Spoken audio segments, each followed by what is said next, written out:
spot and line pen help make things easier to see. It will not wash off in laundry. The spot and line pen dries like a gel pen, and it is like plastic rubbery surface to it. For dark pants where there's no tag in the back, I use the pen to make a mark so I can tell front from back. On my backpack, I put some on the zipper pulls so I can tell where they are quickly at a glance.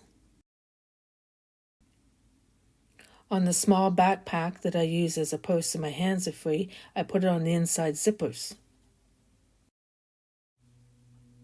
On some of my sweaters, where it's hard to tell with a dark tag, I put it on the tag so I can tell front from back. On my Omni wheel on the cane end, I put some on so I can tell upside down from right side up. On my desk, I have two mice, one for my iPad and one for my computer.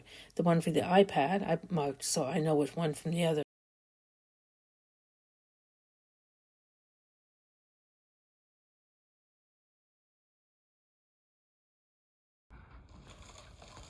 Please subscribe to my channel by clicking the subscribe button below.